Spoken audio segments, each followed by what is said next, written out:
Assalamu alaikum students. Hope you are fine and doing well. So in our previous lecture, we completed the unit 1.2 definition of psychology of page number 4 of course code 9072.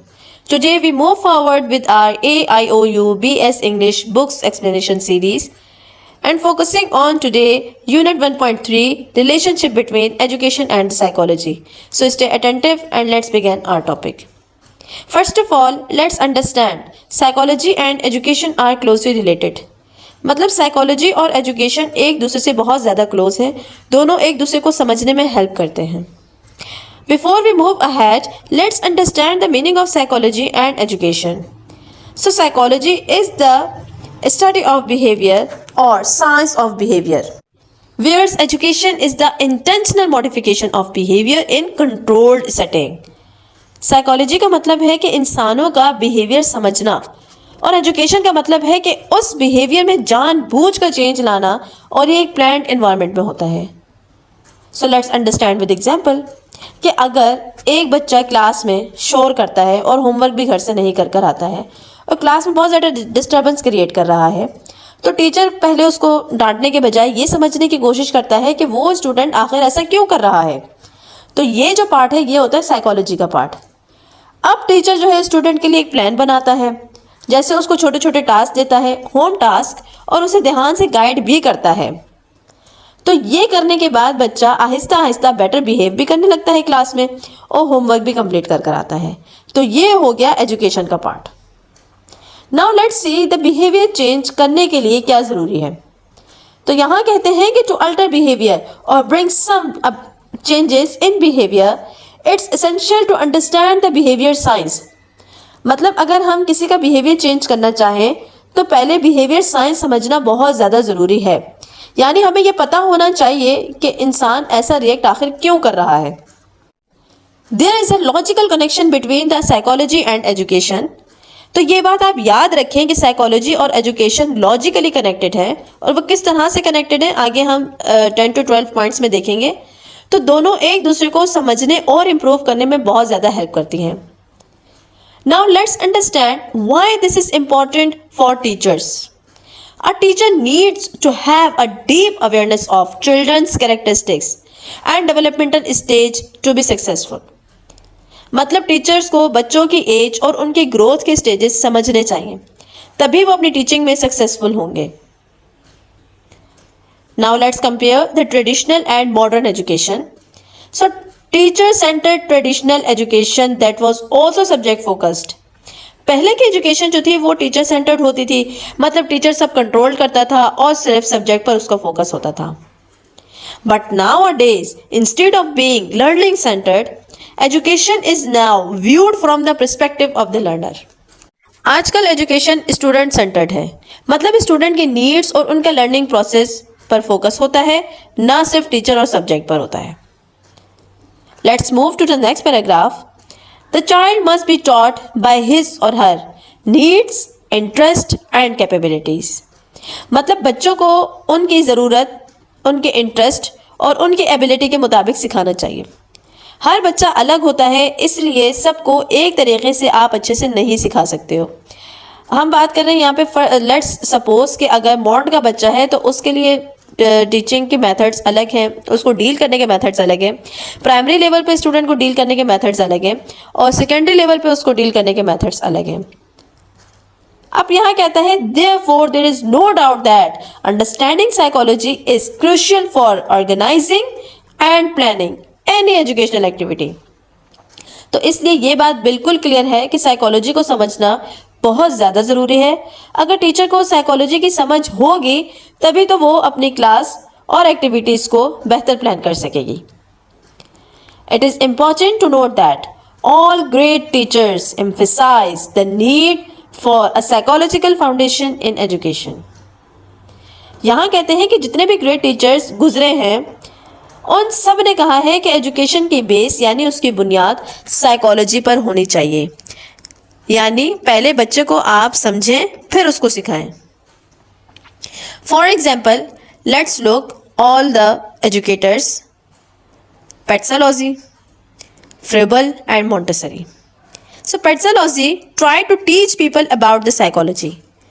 पेट्सोलॉजी ने लोगों को psychology की importance समझाने की कोशिश की और उनका कहना था कि बच्चे को समझना बहुत ज्यादा जरूरी है. Similarly, both Froebel and the Montessori agreed that education must be based on the psychological principle. फ्रेबल और मोंटेसरी दोनों इस बात पर एग्री करते थे कि एजुकेशन साइकोलॉजी के प्रिंसिपल्स पर होनी चाहिए. यानी टीचिंग का सबसे इम्पोर्टेंट पॉइंट ही ये है कि उसकी बेस बच्चे की सोच और डेवलपमेंट पर होनी चाहिए. Finally let's understand the overall idea. तो यहाँ कहते हैं कि psychological principles are used to guide almost every area of education. तो आजकल एजुकेशन ऑलमोस्ट हर हिस्से में साइकोलॉजी के रूल्स यूज हो रहे हैं. उसमें चाहे उसमें लेसन प्लानिंग की बात करें आप, या स्कूल मैनेजमेंट की बात करें, या क्लासरूम मैनेजमेंट की बात करें, या एग्जाम की बात करें, तो हर जगह पर साइकोलॉजी हेल्प कर रही है. तो ये सारे अब हम पॉइंट्स डिस्कस करेंगे जिसमें हमें पता चलेगा कि आखिर साइकोलॉजी एजुकेशन को हेल्प किस तरह से कर रही है. So now let's understand the educational aspects connected to psychological principal.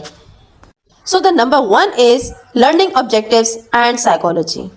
So there is a psychological foundation to the learning objectives and different stages. This means that कि हर स्टेज पर जो लर्निंग ऑब्जेक्टिव्स बनाए जाते हैं उनकी बेस या फिर बुनियाद साइकोलॉजी पर होती है. यानी नर्सरी के बच्चे के गोल्स और कॉलेज के स्टूडेंट्स के गोल्स अलग होते हैं. ये डिफरेंस उनकी एज और मेंटल लेवल की वजह से होता है. Number 2 is curriculum planning. Now let's move to the curriculum.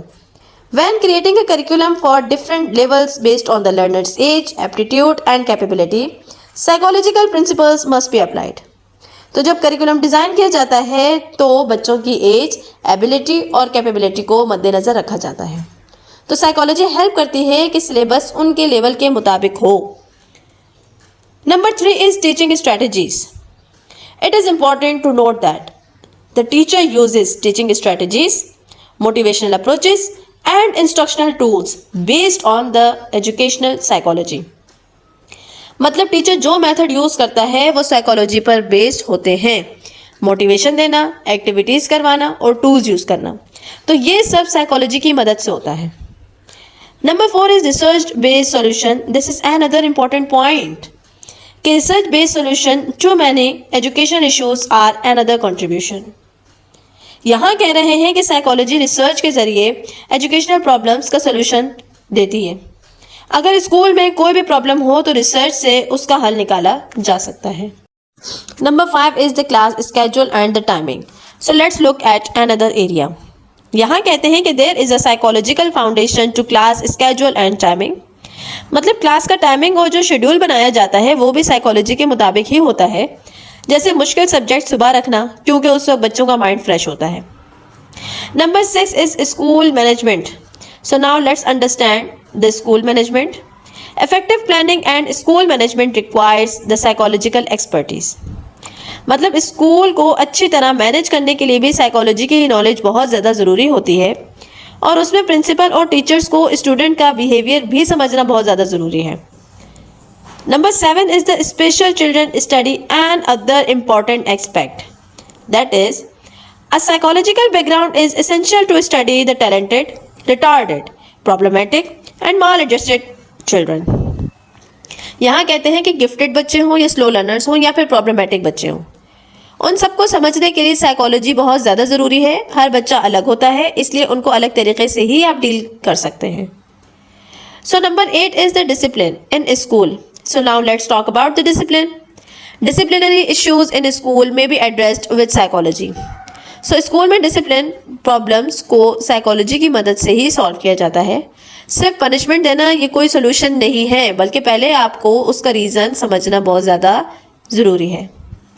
So number 9 is the teacher's mental health. It's also important to understand that educational psychology provides the detail about the teacher's mental health. तो psychology teachers की mental health के बारे में भी guide करता है. अगर teacher mentally strong होगा तो ही वो बेटर टीचिंग कर सकता है. Move to the number 10 that is evaluation method. So let's move forward. Psychology present insights into evaluation methods. मतलब साइकोलॉजी बताती है कि स्टूडेंट को कैसे इवैल्यूएट करना चाहिए. सिर्फ एग्जाम से नहीं, एक्टिविटीज और बिहेवियर भी चेक की जाती है। Number 11 is guidance for learning. Another key point is effective guidance can be provided by looking at psychological traits of learner. अगर टीचर स्टूडेंट के साइकोलॉजिकल ट्रेट समझ ले तो वो बेटर गाइड कर सकता है। तो हर स्टूडेंट का लर्निंग स्टाइल अलग होता है, ये बात बहुत ज़्यादा नोट करने वाली है। So the last number is number 12, in which student participation and the modern education. So finally, let's conclude. Psychological factors increase participation in group activities, learning by doing, and individualized instructions. So psychology and education are inextricably linked. मतलब psychology students को group work, activities और learning by doing में involve करती है। आजकल classroom में individual attention दी जाती है, इसलिए साइकोलॉजी और एजुकेशन मॉडर्न एजुकेशन में एक दूसरे से अलग बिल्कुल नहीं हो सकते। तो now finally conclude today's lecture कि आज हमने यूनिट 1.3 में relationship between education and psychology को सिंपल और क्लियर तरीके से समझा। तो हमने देखा कि लर्निंग ऑब्जेक्टिव से लेकर करिकुलम, टीचिंग मेथड्स, डिसिप्लिन और इवैल्यूएशन तक हर चीज़ साइकोलॉजी पर बेस होती है। तो इसलिए मॉडर्न एजुकेशन में साइकोलॉजी और एजुकेशन एक दूसरे से अलग तो बिल्कुल नहीं हो सकते। इसलिए नहीं हो सकते क्योंकि साइकोलॉजी टीचर को स्टूडेंट समझने में हेल्प करती है और एजुकेशन स्टूडेंट की पर्सनैलिटी डेवलप करने में हेल्प करता है। तो इस लेक्चर में मैंने एक स्लाइड ऐसी भी रखी है लास्ट में, जिसमें आप डिफ़िकल्ट वर्ड्स के इजी मीनिंग्स पढ़ सकते हैं। तो उस स्लाइड को भी आप ज़रूर देखिएगा, आई थिंक कि वो आपके लिए हेल्पफुल होगी। तो अगर आप 20 मार्क्स के लिए प्रॉपर 4 शीट आंसर पैटर्न के मुताबिक नोट्स चाहते हैं तो यूनिट 1.3 का शॉर्ट वीडियो भी मस्ट वॉच करें। अगर लेक्चर हेल्पफुल लगा हो तो लाइक, शेयर और सब्सक्राइब करना मत भूलिएगा। इंशाल्लाह मैं नेक्स्ट लेक्चर में यूनिट 1.4 स्टार्ट करूँगी। Till then take care and अल्लाह हाफिज़।